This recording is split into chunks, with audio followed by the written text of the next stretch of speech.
buenas a todos los que nos siguen desde el otro lado del Atlántico. Bienvenidos de nuevo al Seminario de Estudios Latinoamericanos y bueno, lo primero que corresponde es feliz año nuevo a todos y a todas y esperamos que el 2021 nos permita ya sobre todo poder abrazarnos, que creo que es lo que más necesitamos en estos momentos. Para mí es un placer y para el seminario sobre todo contar esta tarde con Alberto Arnaud. Él es el director de la película que vamos a proyectar y que continúa ese ciclo que iniciamos por el mes de octubre, en el que hemos proyectado ya un documental visibilizando pues, estos trabajos que promueven un cambio social o por lo menos movilizan a la sociedad. Alberto Arnaud realizó estudios de comunicación social en la Universidad Autónoma Metropolitana de México, donde se especializa en cine documental bajo la maestría de la cineasta María del Carmen Lara. De hecho, con ella ha participado en la dirección y en la edición de diversos documentales sobre derechos humanos. Asimismo, pues ha formado parte de otros destacados, se ha formado con otros destacados documentalistas como pueden ser Patricio Guzmán, Román Gubern o Javier Corcuera. Además de sus estudios de documentalista, también se ha formado en estudios de fotografía fija en la Escuela Activa de Fotografía y Fundación Pedro Meyer. Es un polifacético dentro del mundo del cine porque ha trabajado como director, como editor, como jefe de documentación, pero bueno, sin lugar a dudas la película que tenemos hoy le catapulta en la primera línea del cine documental mexicano y de hecho la película Hasta los dientes gana el Ariel al mejor largometraje documental del año 2019. Yo quiero darle la palabra a Alberto para que nos abra boca por qué nos tenemos que quedar sentados, por qué tenemos que ver este documental y sobre todo pido a todos los espectadores que nos esperen porque después pues, podremos profundizar un poquito más en todos los secretos de este film que presentamos esta tarde. Bienvenido y gracias Arnaud por estar con nosotros y por haber querido colaborar con el Seminario de Estudios Latinoamericanos. Hola Yolanda, pues muchas gracias por la invitación, estoy muy contento de estar aquí con ustedes. Pues nada más contarles rápido en el contexto en el que se da la película. Es una película que, como muchas otras que se han comenzado a hacer en el cine mexicano, pues retratan las consecuencias de la guerra contra el crimen organizado que se lanzó en 2007 o en el sexenio de Felipe Calderón, que es una guerra que tenía como supuesta intención acabar con el narcotráfico y con los grupos de crimen organizado en México, pero que sus consecuencias fueron más muerte, más tráfico, una descomposición social mucho más grave de la que teníamos previo, ¿no? Hay que contextualizar que antes del sexenio de Calderón teníamos una cifra histórica donde teníamos muy poquitos homicidios en comparación con lo que había sucedido en el resto del siglo XX y principios del siglo XXI. Es decir, estábamos en la tasa más baja de homicidios en la historia del país en el último siglo y cuando ahora actualmente tenemos derivado de esa guerra, las cifras absurdamente altas han quintuplicado las cifras de homicidios en el país debido a esta guerra contra el narcotráfico, que además se dio con el apoyo del ejército, que como veremos en este documental, no está preparado para realizar labores de seguridad ciudadana. Muy bien, un documental que retrata la vida o mejor dicho, lo que ocurre con dos estudiantes, en la que además traes la voz de la familia, de amigos y todo un proceso de investigación que se va desarrollando a lo largo de la producción del documental. Estoy segura que no va a dejar a nadie indiferente. así que os sugiero que os quedéis ahí. Es un documental pues largo, pero que de verdad merece la pena ver, y sobre todo para que luego pues también nos vayas contando un poquito más de cómo se desarrolla este proyecto, que además sé que es un proyecto muy personal. Muchas gracias a Alberto, y los esperamos al finalizar el documental para poderte preguntar esas cosas pues, que nos surgen a la hora de verlo. Muchas gracias, Yolanda. Nos vemos al rato. Gracias. Bueno, buenas tardes, noches ya en España de nuevo, y buenas tardes en México. La verdad que, Alberto, yo creo que todos y todas las espectadoras pues que nos han seguido en esta noche de cine, pues habrán quedado sin palabras, por lo menos, o impactados también por la historia, ¿no? Yo me gustaría un poco que esperando, pues si algún espectador que nos está todavía siguiendo quiere hacernos alguna pregunta a través del chat, yo quería comenzar con una que un poco pues para que nos cuentes de dónde, cuándo nace el proyecto, que si no voy mal es en torno al año 2014. ¿Por qué decides llevar este proyecto? Y bueno, también pues un poco que nos cuentes cuál era la idea original, que si no me equivoco empezaste en un principio pensando en hacer un homenaje, y el propio proceso y desarrollo de la propia investigación pues te llevó a este proyecto. No sé si voy mal o quieres... Sí, sí, muchas gracias. Gracias a todas las personas que se quedaron a la plática también. Pues sí, el proyecto en realidad se me ocurre o empiezo a pensar en él en el momento mismo en que sucedieron los hechos, que es en marzo de 2010. Yo conocía a Javier Francisco, él era del pueblo de mi papá, de Todos Santos, Baja California Sur. Y no éramos así súper cercanos, pero cuando yo iba al pueblo convivíamos mucho porque teníamos más o menos la misma edad, y su familia y mi familia vivían enfrente, ¿no? O sea, eran muy cercanas en el pueblo de Todos Santos, y pues éramos prácticamente de la misma familia, y entonces convivíamos ahí en ese contexto como familiar y de vacaciones, etcétera, ¿no? Entonces, cuando me entero en un primer momento, ya el hecho de que hubiera habido una balacera en el TEC de Monterrey, incluso cuando se decía que eran sicarios armados hasta los dientes, que pues, en el contexto del discurso de la guerra es como decir, se murió una mosca, lo que sea, ya había sido noticia porque el TEC de Monterrey pues, es una de las universidades, si no es que la universidad privada más importante del país, y su sede central es la sede que está en Monterrey, ¿no? Entonces, el hecho de que la guerra contra el narcotráfico haya llegado a las instalaciones del Tecnológico de Monterrey ya era en sí mismo una noticia nacional en un país incluso tan centralizado como es el mexicano, ¿no? Y luego, me acuerdo que esa vez yo todavía vivía con mis padres, lo comentamos en la comida familiar, de que había habido una balacera en el TEC, y luego ya en la noche mi papá baja a mi cuarto con los ojos vidriosos y me dice, mataron a Javier Francisco, era una de las 2 personas que asesinaron en el Tecnológico de Monterrey. Y en ese momento, pues bueno, una total tristeza e indignación por su asesinato, por un lado, lo más importante, pero también por el hecho de que hayan dicho durante varias horas que se trataba de sicarios armados hasta los dientes, cosa que es muy difícil después limpiar esa imagen, ¿no? Y para las familias sabíamos que iba a ser muy duro. Y entonces, en ese momento, yo estudiaba periodismo, bueno, había estudiado comunicación, pero había comenzado a desarrollar mi actividad profesional más en el campo del periodismo, ya sea en televisión y algo de prensa.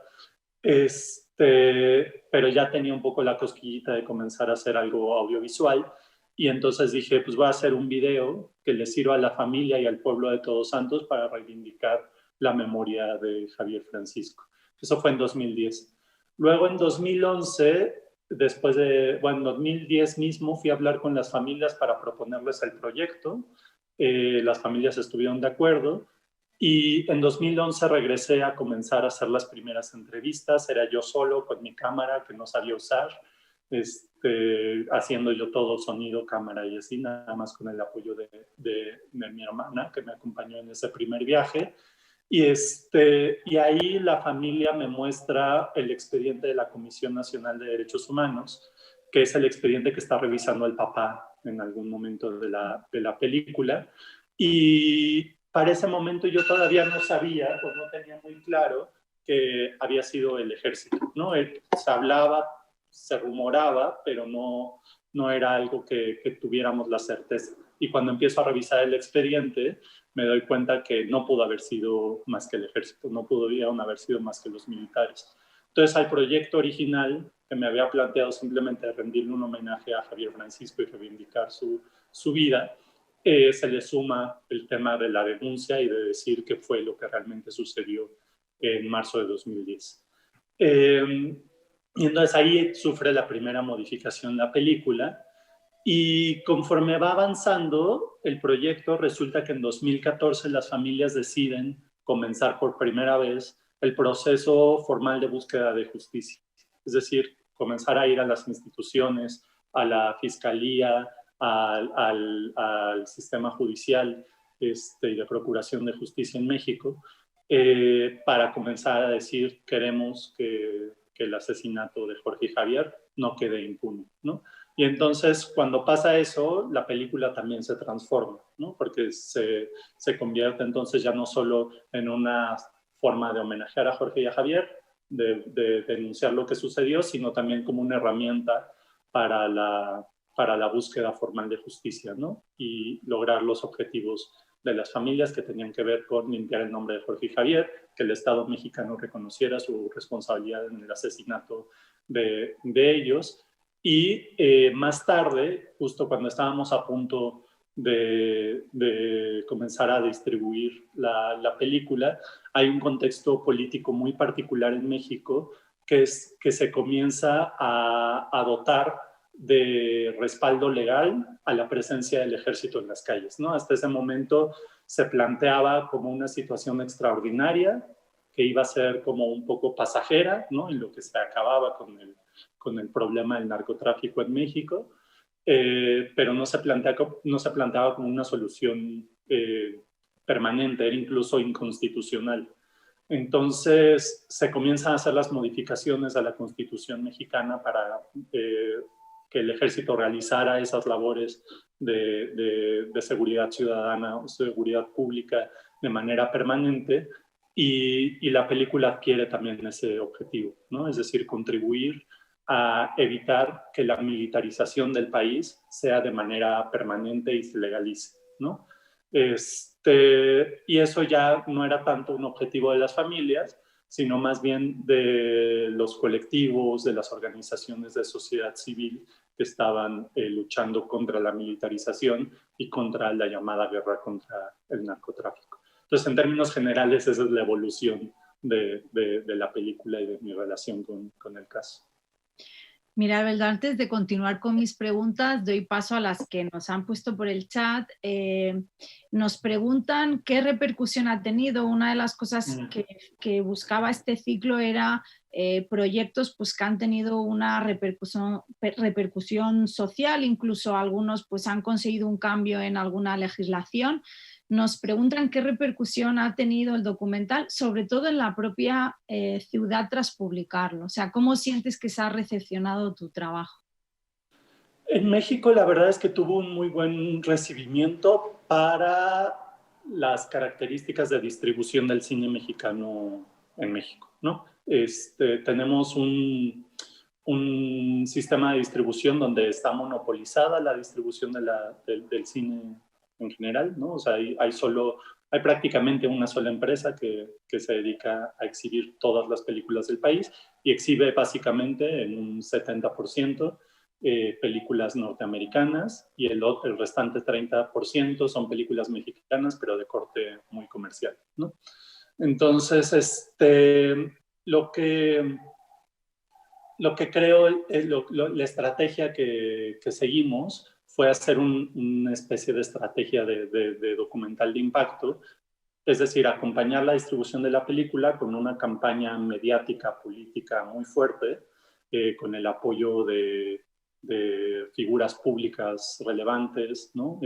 Tanto intelectuales como artistas, ¿no? La película la tomó para distribución un festival que se llama Ambulante, que es aquí en México muy, muy importante, y este festival fue promovido o es promovido por Diego Luna y Gael García, ¿no? Entonces ellos, con su visibilidad pública, nos ayudaron a que la película tuviera un alcance mediático más grande.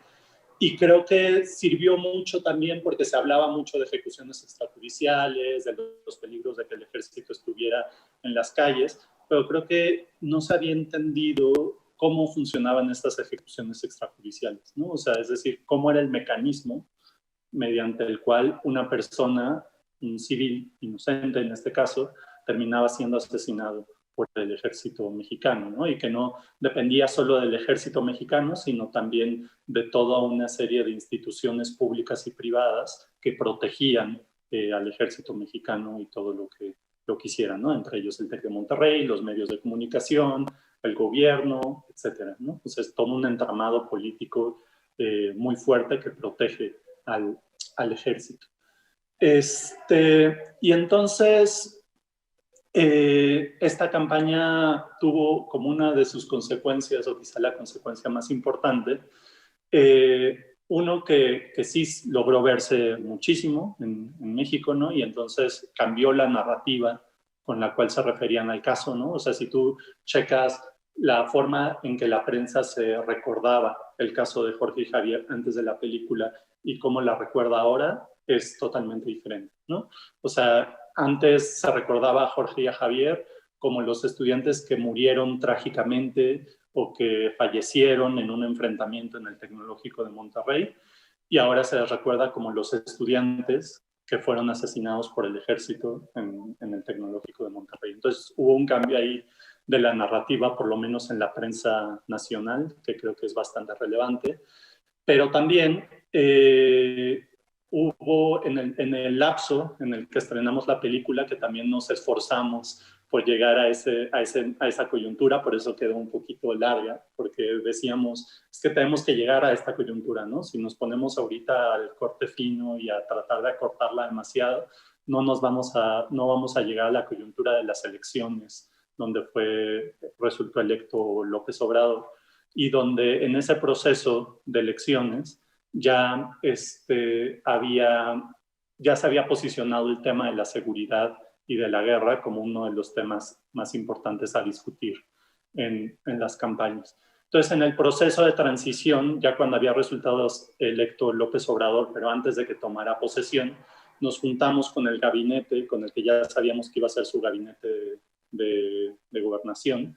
Les mostramos la película y ahí las familias, en particular la familia de Jorge, les hizo la solicitud explícita de que hicieran un acto de reconocimiento de responsabilidad, ¿no? Es decir, que el Estado mexicano reconociera que Jorge y Javier fueron asesinados por el ejército mexicano, que para el nivel de poder y control que tiene el ejército en México, la verdad es que era algo sin precedente, ¿no? Porque además no era derivado de una sentencia del Poder Judicial o de una sentencia de la Corte Interamericana, sino de simplemente el ruido que había generado la película, tanto en prensa como la sensibilización que logró en los funcionarios públicos en ese momento. Entonces, hubo un acto en el Tecnológico de Monterrey, ahí donde sucedieron los hechos, donde la secretaria de Gobernación, una vez que ya tomó posesión, acompañada de un representante del Ejército Mexicano, de la Fiscalía, etcétera, fueron y dijeron públicamente que Jorge y Javier eran estudiantes y que habían sido asesinados por el Ejército Mexicano. Esto para las familias resultó muy relevante porque ellas pues llevaban 10 años, en ese momento 9 años, luchando contra un Estado que se negaba a reconocer que habían sido asesinados por el ejército mexicano, y por primera vez lo que ellos consideraban como una verdad histórica, digamos, por fin fue reconocida públicamente por el resto de la sociedad. En términos de la justicia formal, todavía hay mucho por hacer.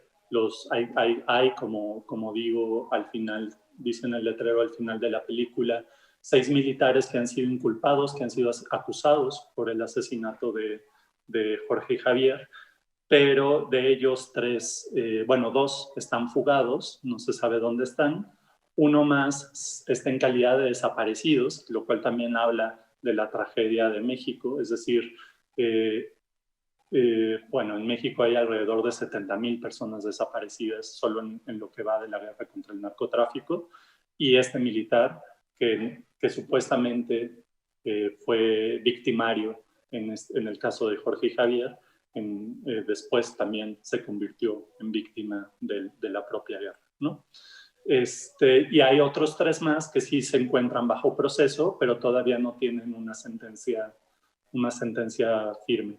Es decir, falta que esa verdad que se ha reconocido ya públicamente y mediáticamente se transfiera o se convierta en una verdad jurídica también, ¿no? Pues yo creo que es eso. Y por otro lado, bueno, también creo yo que le ha servido mucho que la película está disponible en Netflix. En América Latina está disponible en Netflix. Entonces eso provoca que cualquier cosa que suceda con Calderón, con el presidente que aparece ahí en la película, que tiene pretensiones de volver al poder a través de postular a su esposa, cada vez que levanta la cabeza le recuerdan el caso de Jorge y Javier, no porque haya sido el único, al contrario, hubo muchísimos otros casos, pero sí creo que es uno de los que ha quedado mejor documentado en la memoria, ¿no? del colectivo. Alberto, leyendo algunas de tus entrevistas y sobre todo también viendo el grupo de estudiantes que aparecen casi al final del documental o que son compañeros, ¿no? O que son, por lo menos son estudiantes del TEC, tú en algún momento has manifestado que también lo sientes como un manifiesto de una generación que comprende entre la edad de los 20 y 30 años. Cuéntanos un poco, pues porque entiendo que además es un fragmento bastante cortito, ¿no? En el que aparecen todos estos estudiantes hablando del caso y cómo lo vivieron ellos desde su propia condición de estudiantes. Claro. Sí, es una situación muy, muy particular. Lo que decía de que es un manifiesto de generación, no solo lo decía por los estudiantes estos que a mí me encantan y que son mis amigos ahora y que seguimos haciendo activismo por los derechos humanos, etcétera, en este y en otros casos, sino también por las personas que estamos involucradas en la realización de la película. La mayor parte de las personas involucradas yo empecé la película a hacerla con 23 años de edad, más o menos, y la mayoría cuando empezamos teníamos entre 23, 24, etcétera, ¿no? Y creo que es relevante eso porque la guerra, que se dice que es una guerra contra el crimen organizado, yo creo que es en realidad una guerra contra las personas, y es una guerra contra las personas jóvenes y más aún contra las personas jóvenes pobres, ¿no? Que son quienes estamos muriendo en esta guerra, ¿no? Es decir, el caso de Jorge y Javier de alguna manera me tocó de forma más cercana, pero no son ni por mucho el tipo de personas que suelen morir más en esta guerra, ¿no? Pero sí, al igual que el resto de las personas que mueren en esta guerra en todos los bandos, tanto los militares como las personas que viven en el crimen organizado, como las personas que son matadas injustamente, bueno, sin tener alguna relación con el crimen organizado, todas o la mayoría, muchas, tienen entre 18 y 35 años de edad más o menos. Ese es el grueso de la población que está muriendo. Y es en México muy relevante porque justamente esta guerra empieza cuando le llamamos bono demográfico, que es un momento donde la sociedad mexicana es mayoritariamente joven, o era mayoritariamente joven. Entonces, mucha de esa juventud que pudo haber sido aprovechada para hacer cambios muy importantes en la sociedad mexicana, pues se desperdició, se fue por el caño de la guerra, ¿no? Tanto quienes participan en el crimen organizado, tanto quienes participan en el bando de las policías o del ejército, ¿no? Son personas jóvenes, pobres, que se están matando entre ellas por personas de cuello blanco que no tienen ningún tipo de sensibilidad hacia esa población. Entonces, por eso me interesaba hacer un manifiesto generacional, ¿no? Hablar de la guerra que nos tocó vivir a las personas que éramos jóvenes en el momento de que empezó la guerra, ¿no? Pero este colectivo, que originalmente se llamaba Asamblea Estudiantil TEC y después se llamó Colectivo Todos Somos Jorge y Javier, es un colectivo que a mí se me hace muy impresionante porque con todo en contra, con toda la institución y toda la sociedad regiomontana, la sociedad de Monterrey, en la cual crecieron en contra, porque es una sociedad profundamente conservadora, mucho más conservadora que el resto del país, con todo eso en contra, ellos decidieron alzar la voz y mantener viva la memoria de Jorge y Javier, ¿no? O sea, para mí, yo vengo de una familia de izquierdas, estudié en escuelas de izquierdas, ¿no? Digamos, no es sorpresa que yo esté metido en estos temas, ¿no? Pero ellos sí, hijos de empresarios, hijos de personas pues de otros estratos económicos y que no tienen gran formación política, etcétera, que hayan tomado este caso y lo hayan hecho suyo y se haya convertido en su bandera y que además ahora estén dedicadas al tema de los derechos humanos, se me hace muy fuerte y sorprendente y mucho más admirable, ¿no? Me parece maravilloso y sobre todo, pues bueno, porque inicias el proyecto pues muy joven y con este proyecto logras un Ariel. ¿Qué se siente cuando hasta la academia reconoce el trabajo? Sí, creo que fue un poco sorprendente todo lo que sucedió en general con la película. Es una película que le costó mucho trabajo nacer porque no teníamos recursos para poderla hacer. O sea, nos costó mucho trabajo reunir como los recursos para hacerla. También por eso fue un lapso tan largo entre 2011 y 2018 para conseguir la película. Entonces, sabíamos que era una película poderosa, pero no sabíamos que iba a ser reconocida por el gremio cinematográfico, ¿no? O sea, nunca no era nuestro interés principal, ¿no? Por supuesto que lo sueñas y ya que estás nominado, pues estás ahí como con la ilusioncilla, pero para nosotros el público cinematográfico, que además en México es muy pequeño, no era nuestro objetivo, no era nuestro target, ¿no? A nosotros era más importante que mi tía conservadora de Baja California Sur entendiera que la guerra contra el narcotráfico estaba mal y que el ejército estuviera en las calles no estaba chido, ¿no? Entonces también por eso tenemos muchas estas imágenes religiosas, estas imágenes, fortalecemos mucho esta visión de los roles tradicionales de género en el primer lapso de la película, porque creemos que es una forma de conectar con ese público conservador al cual yo quería llegar, ¿no? Era el que me importaba que cambiara su mentalidad, no la comunidad cinematográfica, que generalmente es mucho más liberal, mucho más progresista, ¿no? Entonces, que también haya sido reconocida por la comunidad cinematográfica fue algo que me sorprendió mucho, pero que ya para el momento en el que llegó ya la película había sonado mucho, entonces ya tampoco me resultaba tan imposible, ya habían pasado tantas cosas que Bueno, no me resultaba tan imposible. Si no recuerdo mal, competía con Ayotzinapa, que fue pues bueno, otro gran suceso que conmocionó y que sigue conmocionando a la sociedad mexicana. Sí. Bueno, también, o sea, en México la verdad es que creo que hacemos mejor documental que ficción. Entonces, como que se ha reconocido dentro de ese campo fue muy, muy fuerte. Y sí, como dices, también esa peli, la Ayotzinapa, el paso de la tortuga, pues también tenía una fuerza muy importante y una relevancia histórica fuerte, ¿no? Pero, pero pues no sé qué habrán pensado la comunidad cinematográfica al votar por Hasta los dientes, pero siento que también como que coincidió el Ariel con un momento donde muchos se estaba hablando de Hasta los dientes, ¿no? Donde llevaba ya varios meses de mucha presencia mediática y en redes.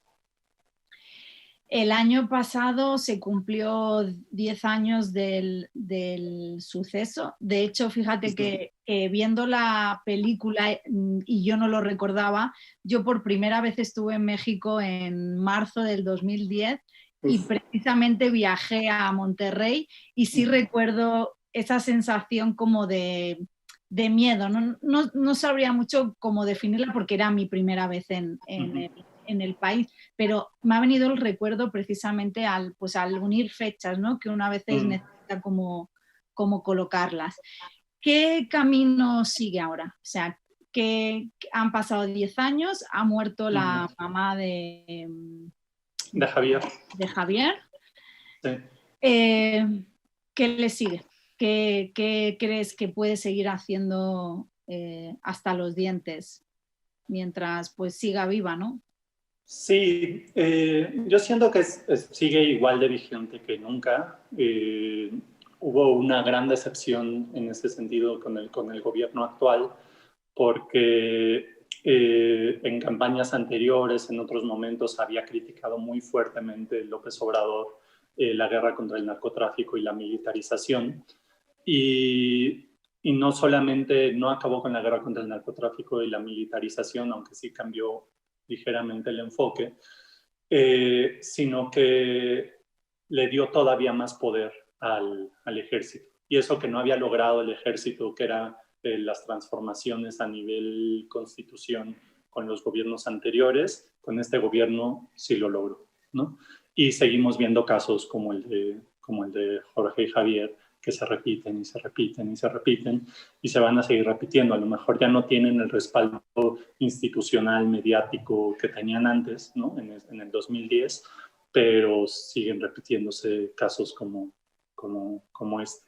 Entonces, yo creo que seguirá ahí como un recordatorio de que mientras el ejército siga en las calles, la vida de todas y todos corre peligro, ¿no? Si pudieron matar a 2 estudiantes en el TEC de Monterrey, al interior del TEC de Monterrey, 2 estudiantes de excelencia académica, pues que nos espera a los demás, ¿no? Todos somos susceptibles de ser asesinados en esta guerra. Alberto, y ya esto ya es más indiscreción, ¿te tenemos en algún proyecto en camino? Sí, bueno, estoy terminando dos cortitos, uno sobre niños migrantes no acompañados, que es como una problemática ahí muy particular. Dentro de toda la problemática de migración están estos niños que se vienen solos de sus países huyendo de situaciones de violencia, sobre todo de violencia. Tengo otros que justamente trabajo con el otro lado, trabajo con personas, adolescentes en reclusión, personas que forman parte de estos grupos de crimen organizado, desde personas que venden droga en las calles hasta personas que han matado, que han secuestrado, que han hecho todo eso, pero personas que tienen entre 14 y 18 años de edad, ¿no? Entonces es un poco entender cómo es que estas personas llegan a cometer esos crímenes, y entender el contexto y los contextos de los cuales vienen, ¿no? Porque también creo que hay una pulsión punitivista incluso dentro del movimiento de derechos humanos muy arraigada, ¿no? Que es casi justicia es igual a cárcel, ¿no? O cárcel es igual a justicia, lo cual a mí se me hace pues una estupidez, ¿no? Porque ellos en todo caso son el reflejo de una sociedad que está podrida. Y luego tengo otro que no tiene nada que ver con el tema, que es un largometraje, ese sí, que es sobre personas, camioneros, operadores de tractocamión en México, que es básicamente hacer un fresco de la sociedad mexicana a través de estas personas que viven una vida nómada en México, ¿no? Y que también están atravesadas por muy diversas violencias, ¿no? Desde la explotación laboral hasta el crimen organizado, ¿no? También son las víctimas predilectas de la delincuencia, ¿no? Los asaltan a cada rato, etc. Y otro caso como hasta los dientes que no les puedo contar, pero que se enterarán en algún momento. Alberto, la línea que sigues en tus documentales pues son y yo creo que ahí ha tenido mucha influencia tu maestra y el tema de los derechos humanos. Son trabajos pues que es inevitable implicarse emocionalmente. ¿Qué es para cerrar un poco, qué ha sido lo más duro para ti a la hora de realizar estos proyectos que tienes en marcha o el propio documental que hemos visto? Pues varias cosas. Yo creo que lo más desgastante es el trabajo emocional que implica trabajar todo el tiempo con estos temas, ¿no? El cómo tengo que estar lidiando pues, con historias súper jodidas, cómo entender que esas historias no me destrocen a mí las emociones, ¿no?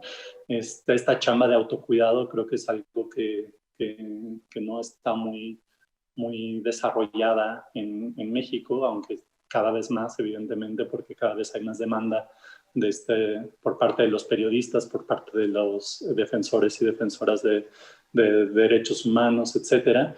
Pero en el documentalismo no es algo que se haya trabajado mucho.